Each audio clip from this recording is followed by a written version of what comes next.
പിന്നെ വില്ലനായിട്ട് പരിണമിച്ചു. ഒരു മുസ്ലിം കഥാപാത്രം പ്രധാന വില്ലനായിട്ട് മാറുന്ന ഒരവസ്ഥകളുണ്ടായി. അതിനുശേഷം വീണ്ടും ഇതാ പല ഏരിയകളിലും അത്തരം സിനിമകൾ ജനങ്ങൾ കണ്ടു തുടങ്ങി. ഇതിങ്ങനെ മാറിക്കൊണ്ടിരിക്കുന്നേ, സാഹചര്യങ്ങൾ മാറിക്കൊണ്ടിരിക്കും. ഇതിങ്ങനെ സാഹചര്യങ്ങൾ മാറിക്കൊണ്ടിരിക്കും. പിന്നെ അവര് മറ്റൊരു വില്ലന്മാരാവും, ഇവര് നായകന്മാരാവും. ഇതിങ്ങനെ മാറിക്കൊണ്ടിരിക്കും. അത് നമ്മളത് മൈൻഡ് ചെയ്യില്ല, നമ്മളിങ്ങനെ മുന്നോട്ട് പോകുന്നതാണ്. നമ്മൾ സാഹചര്യങ്ങൾക്കനുസരിച്ച് അല്ലെങ്കിൽ ശക്തമായ കഥാപാത്രങ്ങള് ഈ ഒരു കാസ്റ്റിലുള്ള പേര് വേണമെന്ന് നമുക്ക് നിർബന്ധം തോന്നുന്ന സമയത്ത് അത് തന്നെ ആ സമയത്തെ കുറിച്ച് ചിന്തിക്കാം. നമ്മളപ്പോ അതിടും, അവര് വേണം തോന്നിയ.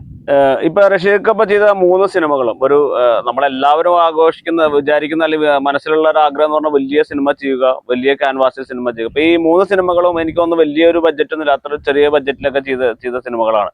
അപ്പൊ നമ്മൾ ഇനി വലിയ ബഡ്ജറ്റ് സിനിമകൾ ചെയ്യുമ്പോൾ, വലിയ ക്യാൻവാസിൽ സിനിമ ചെയ്യുമ്പോൾ ആ ഒരു മോഹത്തിലേക്കാണല്ലോ പോകുന്നത്. അതിന്റെ ഒരു തയ്യാറെടുപ്പുകൾ എങ്ങനെയൊക്കെയാണ്? അടിസ്ഥാനപരമായിട്ട് ബഡ്ജറ്റ് ഒക്കെ ഒന്നാണ്. ഇത് ക്യാമറ വേണം, ലൈറ്റപ്പ് വേണം, അതിനുള്ള എല്ലാ ഫെസിലിറ്റിയും വേണം, എഡിറ്റ് ചെയ്യണം, ഡബ് ചെയ്യണം, മ്യൂസിക് ചെയ്യണം, എല്ലാം ഒന്നാണ്. അത് വലുതായി മാറുന്നത് വലിയ ആർട്ടിസ്റ്റുകൾ വരുമ്പോഴാണ്. അല്ലാതെ പ്രാഥമികമായിട്ടുള്ള ഘട്ടം മുഴുവൻ ഒരേ ബഡ്ജറ്റ് ഏകദേശം ഉണ്ടാവുക. നമുക്കത് മാറ്റാനൊന്നും പറ്റില്ല. ഇപ്പൊ എഡിറ്റ് ചെയ്യുന്ന ആൾക്ക് 5 ലക്ഷത്തിന് എഡിറ്റ് ചെയ്യണവൻ 1.5 ലക്ഷത്തിന് എഡിറ്റ് ചെയ്യുമെന്ന് പറഞ്ഞാൽ സാധനം മാറും. അപ്പൊ നമുക്ക് ഔട്ട് കൊടുക്കുന്നതൊക്കെ എല്ലാ അർത്ഥത്തിലും കറക്റ്റ് ആയിരിക്കും.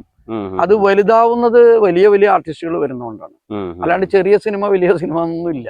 കാരണം മൊബൈൽ ഫോണിൽ എടുക്കുന്ന എന്നൊക്കെ പറയുന്ന ഘട്ടമല്ല ഞാൻ പറയുന്നത്. മൊബൈൽ ഫോണിൽ കോവിഡ് കാലത്തൊക്കെ ഫഹദിന്റെ ഒക്കെ സിനിമ മൊബൈൽ ഫോണിൽ അല്ല, അതില് പക്ഷെ അതിന്റെ എഫർട്ട് ഒക്കെ ഒന്നാണ്. നമ്മളിപ്പോ എന്തിൽ ചിത്രീകരിക്കുന്നു അതിന്റെ പൈസ മാത്രമേ വ്യത്യാസം വരുള്ളൂ. പക്ഷെ അതിനും അതിൻ്റെതായ ലൈറ്റപ്പും പരിപാടികളൊക്കെ വേണ്ടി വരും. അപ്പൊ വലിയ വ്യത്യാസമൊന്നുമില്ല. ഇനി വലിയ സിനിമ വരും, നമ്മളൊക്കെ ആഗ്രഹിക്കുന്ന വലിയ വലിയ ആർട്ടിസ്റ്റുകളെ വെച്ച് അപ്പോഴാണ് വലിയ സിനിമയായി മാറുന്നത്. സിനിമാ താരങ്ങൾ മാറുമ്പോൾ അതിനുള്ള ഫെസിലിറ്റി, അവർക്കുള്ള ഫെസിലിറ്റി ഒക്കെ മാറുമ്പോൾ ഉപകഥാപാത്രങ്ങളും മാറി വരുമ്പോഴാണ് നമുക്ക് വലിയ സിനിമയായിട്ട് മാറുന്നത്. അല്ല, ഇപ്പൊ പണ്ടത്തെ പോലെ ഇപ്പൊ ഇന്ന ആളെ വെച്ച ഇതിലെ സിനിമ ഓടുള്ളൂ, അല്ലെങ്കിൽ മോഹൻലാലിനെ വെക്കണം, മമ്മൂക്ക വെക്കണം, അല്ലെങ്കിൽ മുഖ്യധാര സിനിമ നായകന്മാരെ വെക്കണം, അങ്ങനത്തെ ഒരു കാലഘട്ടം മാറിയില്ലേ? ഇപ്പൊ നമ്മളെ സിനിമയുടെ ഉള്ളിൽ നമ്മൾ കൊടുക്കുന്ന ഒരു കാമ്പാണല്ലോ മെയിൻ ആയിട്ടുള്ള എക്കോ എന്ന് പറയുന്ന സിനിമ. അതിലെ നായകനെ അധികം കണ്ടവരൊന്നുമല്ല, സിനിമയിലുള്ള ആളാണ്. വളരെ കുറച്ച് സിനിമകളിൽ മാത്രമാണ് സബ്ജക്റ്റിന്റെ, ഞാൻ ആ പേര് പറയാൻ കാരണം ആ സബ്ജക്റ്റിന്റെ അതിന്റെ ക്രിയേഷൻ, അതിന്റെ സബ്ജക്റ്റ്, ആ തിരക്കഥയുടെ ബലം, അത് അവതരിപ്പിക്കുന്ന രീതിയൊക്കെ വെച്ചുകൊണ്ട് ജനങ്ങൾ കാണുകയാണ്. അവിടെ ചെറുതോ വലുതോ നോക്കിയിട്ടല്ല. എത്ര സൂപ്പർ സ്റ്റാറുകളുടെ പടം പൊളിഞ്ഞു പോകുന്നു, ഇഷ്ടംപോലെ. എന്താ കാരണം? നമ്മൾ പറയുന്നത് ആത്മാർത്ഥമായിട്ട് ചെയ്യുകയാണെങ്കിൽ, സത്യസന്ധത കാണിക്കുകയാണെങ്കിൽ ആ പടം വിജയിച്ചിരിക്കും, ഉറപ്പാണ്. പക്ഷെ നമ്മള് ഇപ്പൊ ഏതൊരു ഡ്രൈവിങ്ങും അറിയാലോ, ആദ്യത്തെ ആയിട്ട് തോന്നണം. ഞാനിപ്പോഴും പഠിച്ചുകൊണ്ടിരിക്കുകയാണ്. നമുക്കറിയാം വലിയ സിനിമ തിരക്കഥ എൻ്റെ കയ്യിലുണ്ട്. നമുക്ക് അതിന് പാകപ്പെട്ട ഒരു പ്രൊഡ്യൂസർ വരികയാണ്. എനിക്കിതാ ഇങ്ങനെ വേണം എന്ന് പറയുമ്പോൾ അത് തയ്യാറാവുന്നവർ വേണം. നമുക്ക് ഈ അഡ്ജസ്റ്റ്മെന്റ് ഉള്ള ഇതിൽ ചെയ്യാൻ പറ്റുമെന്ന് ചോദിച്ചാൽ നമ്മൾ പിന്നെ നിവൃത്തിയില്ലാതെ ചെയ്യുന്നതാണ്. അല്ലാതെ നമ്മുടെ കുറ്റം മാത്രമല്ല. അല്ല, അത്തരത്തിലൊരു വലിയ പ്രൊഡ്യൂസർ വരട്ടെ, വലിയ സിനിമകൾ ഉണ്ടാവട്ടെ, തീർച്ചയായിട്ടും അത് തന്നെയാണ് എല്ലാവരും ശ്രമിക്കുന്നുണ്ട്. ഇവിടെ ഞാൻ കണ്ടെടുത്തോളം ജാട കാണിക്കുന്നവർക്ക് കൂടുതൽ സാധ്യതകൾ ഉണ്ട് ഈ മേഖലയിൽ. അങ്ങനെ ഉണ്ടോ?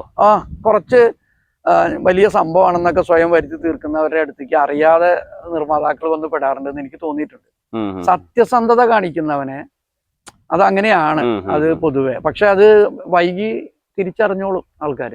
അല്ല, ഈ അങ്ങനെ സിനിമാ മേഖലകളിൽ എന്തെങ്കിലും ഒതുക്കപ്പെടലുകൾ എന്താ സംഭവം എന്ന് ചോദിച്ചാല്, ഞാൻ എന്ന വ്യക്തി, എനിക്ക് മറ്റൊരു തൊഴിലില്ല, എന്റെ ജീവിതമാർഗവും ഇതാണ്. ഈ സിനിമ വിജയിച്ചാൽ അടുത്ത വർക്ക് കിട്ടുമെന്ന് എനിക്കറിയാം. എന്നാൽ പലരും അത്യാവശ്യം സാമ്പത്തിക സ്ഥിതിയുള്ള, വേറെ എന്തെങ്കിലും വഴികളുള്ള, ഇതൊരു നേരം പോക്കായിട്ട് കാണുന്ന ആൾക്കാർ ഈ കൊടുക്കും. അവരിതിന് എത്രമാത്രം ആത്മാർത്ഥത കാണിക്കുന്നത് എനിക്കറിയാം. അപ്പോൾ അത് തിരിച്ചറിയണം പ്രൊഡ്യൂസർമാര്. ആത്മാർത്ഥത ഇല്ലെങ്കിലും കാര്യങ്ങൾ നടക്കും. അതങ്ങനെ നടന്നോളൂ. അപ്പൊ ഈ തിരിച്ചറിവുണ്ടാവുന്നത് അടിസ്ഥാനം സബ്ജക്റ്റ് ആണ്. തിരക്കഥ ബലമുള്ളതാണോ എന്ന് ഇവർ നോക്കണം. അത് ആര് വരുന്നു എന്നല്ല, അത് ട്രീറ്റ് ചെയ്യാനുള്ള കഴിവുള്ള ആൾക്കാരുണ്ടാവുക എന്നുള്ളതാണ്. അത്തരത്തിൽ എന്തെങ്കിലും തിക്താനുഭവങ്ങൾ ഉണ്ടായിട്ടുണ്ടോ? അതായത് ഈ പ്രൊഡ്യൂസറുടെ അടുത്ത് പോയിട്ട് അവഗണിക്കപ്പെടുന്ന അതൊക്കെ ഉണ്ടാവുമല്ലോ. കാരണം നമ്മളിപ്പോ ഇപ്പോഴല്ലേ ഒരു 2-3 സിനിമ എനിക്ക് പറയാൻ വലിയ സംഭവം അല്ലെങ്കിലും പറയാനുള്ള ഐഡന്റിറ്റി ഉണ്ടാവുന്നത്. ഇതിനൊക്കെ ഒരു തുടക്കം ഉണ്ടാവും. ഇതൊക്കെ എനിക്ക് ചെയ്യാമെന്ന് ധൈര്യമുള്ള എത്രയോ പേര് ഇവിടെ നടക്കുന്നുണ്ട്. അതുണ്ട്. അവരെ നീ ഇതിനു മുന്നേ എന്ത് ചെയ്തു എന്ന് ചോദിച്ചാൽ ഒന്നുമില്ല. അതുകൊണ്ട് അവനെ അളക്കുകയാണ് അവര്. അപ്പൊ ഈ കുട്ടന്റെ ഷിനിഗാമി കൂടി വന്നതിന് ശേഷം ഉള്ള അനുഭവം വ്യത്യാസപ്പെട്ടിട്ടുണ്ടോ? പിന്നെന്താ, ഇപ്പോ സിനിമകള് നമുക്ക് ചെയ്യാം, നമുക്ക് നോക്കാം എന്നൊക്കെ പറയാനും എന്നെ സംബന്ധിച്ച് എനിക്കൊരാളുടെ മുന്നിൽ ചെന്ന് സംസാരിക്കുമ്പോൾ ഒരു ധൈര്യം കിട്ടി. ഞാൻ 2-3 വർക്കുകൾ ചെയ്തിട്ടുണ്ട്. അത് ഈ നേരത്തെ പറഞ്ഞ പോലെ തിയേറ്ററിൽ വന്നിട്ടുണ്ട്, OTT-ൽ വന്നിട്ടുണ്ട്, ചാനലിൽ വന്നിട്ടുണ്ട്. ഇതാണല്ലോ വേണ്ടത്. അപ്പോ ഈ പറഞ്ഞ സമയത്ത് അത് മാത്രമല്ല, എന്റെ 3 പ്രൊഡ്യൂസർമാരോടും ചോദിച്ചോളൂ, ഞാൻ ഒരു തരത്തിലും അവരെ ബുദ്ധിമുട്ടിച്ചിട്ടില്ല എന്ന് മാത്രമല്ല. സാധാരണ ഒരു പ്രൊഡ്യൂസർ പൊതുവെ പിന്നെ ശത്രുവാണ് പതിവ്, അല്ലെങ്കിൽ സംവിധായകനോട് പൊതുവെ. ഇത് നമ്മുടെ ചങ്ക് സുഹൃത്തുക്കളാണ് ഇവരൊക്കെ, ഈ പറഞ്ഞവരൊക്കെ. അതിനപ്പുറവും അങ്ങനെ ഒരു കൂട്ടായ്മ ഉണ്ടാക്കുകയും നമുക്ക് അടിസ്ഥാനം പൈസ മുടക്കുന്ന ഒരാളാണ്, അയാളെ വേദനിപ്പിക്കാതിരിക്കുക.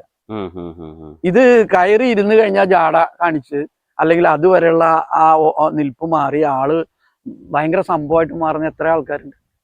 പിന്നെ പ്രൊഡ്യൂസർക്ക് ഒന്നും ചെയ്യാനില്ല, കാരണം പൈസ ഇറക്കി പോയില്ലേ, അങ്ങനെ കുടുങ്ങി പോകുന്നുണ്ട്. പക്ഷെ നമ്മൾ ഈ പറഞ്ഞ സമയത്തിന്റെ ഒരു ദിവസം മുമ്പ് ചിത്രീകരണം പൂർത്തിയാക്കാൻ ശ്രമിക്കുക ചെയ്യുക. കാരണം അവരുണ്ടായാലേ നമ്മളുണ്ടാവുള്ളൂ.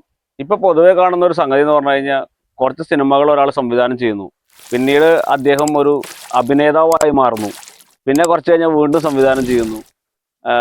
അത് ഒരുപക്ഷെ സിനിമാ മേഖലകളിൽ പിടിച്ചു നിർത്തുന്നതിന്റെ ഇപ്പൊ ഒരുപാട് പേര്, VSL ജോസഫ് അടക്കമുള്ള ആളുകൾ അത്തരത്തിലുള്ള പോയിട്ടുള്ള ആൾക്കാരാണ്. അങ്ങനെ എന്തെങ്കിലും ഈ അഭിനയിക്കാനുള്ള, പണ്ട് ഒരു അഭിനേതാവാണ്, പല സിനിമകളിലൊക്കെ അഭിനയിച്ചിട്ടുണ്ട്. ഇപ്പൊ ഈ CCTV-യുടെ കേസ് പറഞ്ഞ പോലെ തന്നെ പക്ഷേ അത് ചർച്ച ചെയ്യപ്പെടേണ്ട ഒരു സാധനമാണ്. ഇതിന്റെ ഒരു പ്രശ്നം എന്താ അറിയോ, നമ്മളൊരു ഡയറക്ടറാന്നും പറഞ്ഞിട്ട് ഒരു സ്ഥലത്ത് ചെല്ലുമ്പോ അതിന്റെ നടന് കിട്ടുന്ന പരിഗണനയൊന്നും നമുക്ക് കിട്ടില്ല. നമ്മളാരും അറിയുന്നില്ല. മുഖപരിചയം വലിയ കാര്യം. ഇപ്പൊ ഞാൻ ഒരു ചുരുങ്ങിയൊരു കാര്യം പറയാം. ഒരു നടൻ ഒരു വേദിയിൽ കയറി ഒരു പ്രോഗ്രാമിന് ചെല്ലുമ്പോ അവനൊരു 5000 രൂപ കിട്ടുന്നുണ്ടെന്ന് വെക്കി, ആ ഡയറക്ടർക്ക് ചിലപ്പോൾ 1000 രൂപ കിട്ടില്ല.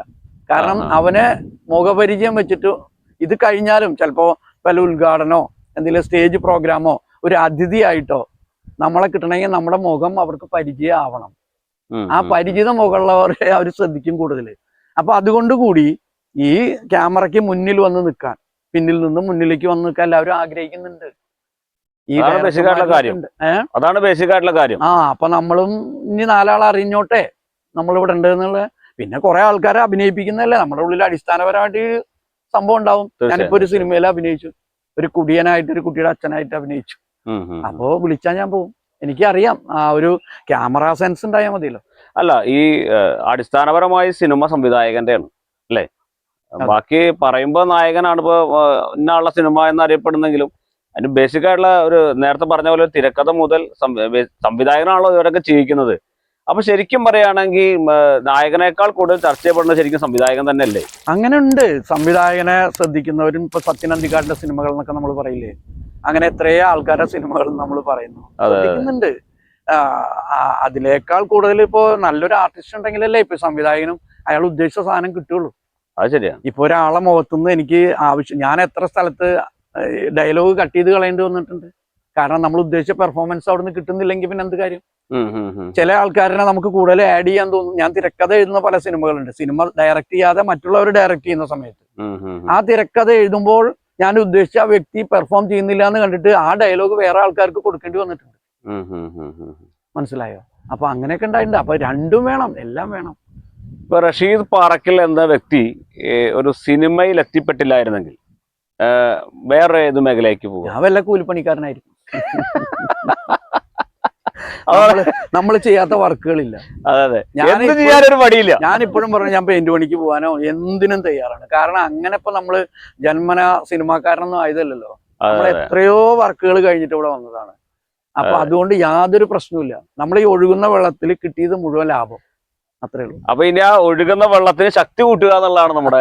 നമ്മൾ എന്തായാലും ഈ വഴിയിൽ വന്നു, നമുക്ക് എന്തെങ്കിലുമൊക്കെ ചെയ്യാനുണ്ട് എന്നൊരു തോന്നലുണ്ട്. അതിനുവേണ്ടി ഞാൻ ഇപ്പോഴും ശ്രമിച്ചുകൊണ്ടിരിക്കണം. ആ മൂഡ് എപ്പോ നഷ്ടപ്പെടുന്നു അപ്പോഴേ നിൽക്കേണ്ട ആവശ്യമുള്ളൂ. അത്രേ ഉള്ളൂ. ഞാൻ നേരത്തെ പറഞ്ഞ പോലെ 20 കൊല്ലത്തെ ഗ്യാപ്പ് ഉണ്ട്, മിസ്സായി പോയത്. 20 കൊല്ലം വേസ്റ്റായി. അത് തിരിച്ചു പിടിക്കാൻ വേണ്ടിയിട്ടുള്ള ആ 20 കൊല്ലത്തിന്റെ വേസ്റ്റ് ചുരുക്കി കൊണ്ടുവന്നിട്ട്.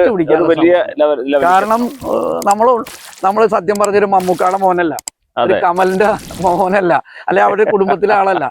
അവർക്കൊക്കെ ഒരു വഴി വെട്ടിത്തരാൻ ആൾക്കാരുണ്ട്. നമ്മൾ സ്വയം വഴി വെട്ടി ഉണ്ടാക്കുന്നവരാണ്. നമ്മൾ വഴി വെട്ടി പോകുന്നതിന് കുറെ ബുദ്ധിമുട്ടുണ്ടാവും. മറ്റേ സിനിമയിൽ രജനീകാന്ത് പറയാൻ വഴി തനിയെ വഴി. നമ്മളൊക്കെ റഷീദ് പാറക്കലിന്റെ വഴി തനിയെ വഴിയാണ്, വഴി വെട്ടി വന്നവരാണ്. തീർച്ചയായിട്ടും ആ വഴി വെട്ടി ഇങ്ങനെ കുറെ സാധനം കൊണ്ട് വെട്ടി നിരത്തി കൊണ്ടുപോകാണ്ട്. തീർച്ചയായിട്ടും നമ്മളൊരു അസിസ്റ്റന്റ് ഡയറക്ടറോ അസോസിയേറ്റോ ഒന്നും ആവാൻ നമുക്ക് ഭാഗ്യം ഉണ്ടായിട്ടില്ല. അവിടെ ഉണ്ടാവുമ്പോൾ നമുക്ക് ഒരുപാട് സൗഹൃദങ്ങളെ കിട്ടും. ഇതൊന്നും ഉണ്ടായിട്ടില്ല. ഞാനിപ്പോ ദേശീയ അവാർഡിന്റെ ഫൈനൽ റൗണ്ടിൽ എത്തി എന്ന് പറഞ്ഞപ്പോ പലരും ചോദിക്കും ആരത്, കാരണം എന്നെ അറിയില്ല. ഈ ദേശീയ അവാർഡിന്റെ സമീറിന്റെ കേസ് പറഞ്ഞു, ദേശീയ അവാർഡിന്റെ ഫൈനൽ റൗണ്ടിൽ എത്തിയപ്പോ അന്ന് എവിടെ ഒരു വാർത്താക്കുറിപ്പ് കണ്ടിരുന്നു, അത് വേണ്ട രീതിയിൽ പരിഗണിക്കപ്പെട്ടില്ല എന്ന് അങ്ങനെ എന്തോ ഒന്ന് പറയാം. അതൊക്കെ സ്വാഭാവികമായിട്ടും. അല്ല, അത് അങ്ങനെ ശരിക്കും ഉള്ളത് തന്നെയാണോ? കാരണം എനിക്കറിയാലോ അത് കുഴപ്പമില്ലാത്ത പടാന്ന്. പക്ഷെ നിങ്ങൾക്ക് അറിയണേ, നിങ്ങൾ വന്ന് കണ്ടാലല്ലേ. അല്ല, അപ്പൊ ഈ സ്ക്രീനിങ് കമ്മിറ്റി ഇത് കണ്ടിട്ടുണ്ടാവില്ലേ? സ്ക്രീനിങ് കമ്മിറ്റി കേരളത്തിൽ കണ്ടോന്ന് എനിക്കറിയില്ല. അതിന് വേറൊരു എന്തോ സംഭവിച്ചിട്ടുണ്ട്. കേന്ദ്രത്തിൽ കണ്ടിട്ടുണ്ട്. കേരളത്തിൽ കൊടുത്തു, പക്ഷെ അതൊന്നും മൈൻഡ് ചെയ്തില്ല. അപ്പൊ കേന്ദ്രത്തിൽ കണ്ടിട്ട് സംസ്ഥാന അവാർഡിൽ അത് പരിഗണിച്ചല്ലേ തോന്നുന്നു. അവിടെ ദേശീയ അവാർഡിന്റെ ഫൈനൽ റൗണ്ട് എത്തി എന്നും പറഞ്ഞ് പത്രങ്ങളിലൊക്കെ വാർത്ത വന്നതിൽ രണ്ടാമത്തെ പേര് എന്റെ ഉണ്ടായിരുന്നു. ആദ്യത്തെ പ്രിയദർശന്റെ മരക്കാർ അറബിക്കടലിന്റെ സിംഹമായിരുന്നു. രണ്ടാമത്തേതായിരുന്നു. അതിനാണ് കിട്ടിയത്. കിട്ടാത്തപ്പോ എന്തെങ്കിലും അങ്ങനത്തെ സാധനമില്ല. കിട്ടിക്കഴിഞ്ഞാൽ നമ്മൾ പെട്ടുപോലേ. നമ്മള് ആദ്യ സിനിമയിൽ തന്നെ ദേശീയ അവാർഡ് കിട്ടിയവന് എന്തിനു കൊള്ളാം? ഒരിക്കലും ആദ്യം സിനിമ ദേശീയ അവാർഡ് കിട്ടി കഴിഞ്ഞാൽ പിന്നെ റഷീദ് പാറക്കലിന്റെ ഒരു ഐഡന്റിറ്റി ചെയ്ത ദേശീയ അവാർഡ് ജേതാവ് റഷീദ് പാറക്കൽ. പിന്നെ അടുത്ത സിനിമ ചെയ്യുമ്പോൾ അതിന്റെ മുകളിലേക്ക് എല്ലാ സിനിമ അങ്ങനെ തന്നെയാണ് നമ്മൾ ചെയ്ത സിനിമയുടെ മുകളിലേക്കാണ് ചിന്തിക്കുന്നത്. ഇത് നമ്മൾ അങ്ങനെ അമിതമായിട്ടൊന്നും പ്രതീക്ഷിച്ചിട്ടുള്ള ആളല്ല. തല കറങ്ങി വീണോന്ന് ആലോചിച്ചു കുറച്ചു നാള്. പക്ഷെ അതൊക്കെ തട്ടി നീങ്ങി. തലകറങ്ങി വീണരുത് വാർത്തയായിരുന്നു. തലകറങ്ങി വീണ ആൾക്കാരൊക്കെ ഉണ്ട് ഇവിടെ ദേശീയ അവാർഡ് കിട്ടാത്തതിന്റെ പേരില്. നമ്മുടെ മഴജാറുടെ വഴിയിലേക്ക് കിട്ടുന്നൊക്കെ ഒരു അഭിപ്രായം ഉണ്ടായിരുന്നു. ആ പടത്തിലെ ഏറ്റവും മികച്ച പാട്ട് അതും നടന്നില്ല. അപ്പൊ എന്താണെന്ന് നമുക്ക് അറിയാൻ പറ്റില്ലല്ലോ. മഴച്ചാറും ഇടവഴി പോലെ തന്നെ ഒരുപാട് മ്യൂസിക് ആൽബങ്ങൾ ഒരുപാട് ചെയ്തിട്ടുണ്ട് കേട്ടോ. വളരെ നല്ല നല്ല പാട്ടുകള് മഴച്ചാറും ഇടവഴിയിൽ എനിക്ക് വന്ന് കുറച്ചുകൂടി ശ്രദ്ധിക്കപ്പെട്ടെങ്കിലും അതിനേക്കാൾ മികച്ച ഗാനങ്ങൾ റഷീദ് പാറക്കലിന്റെ ഉണ്ടായിട്ടുണ്ട്. ഇപ്പൊ ഈ കഴിഞ്ഞ ദിവസം ഒരു അയ്യപ്പ ഭക്തിഗാനം ഒന്നോ രണ്ടോ അയ്യപ്പ ഭക്തിഗാനം പുറത്തിറങ്ങി.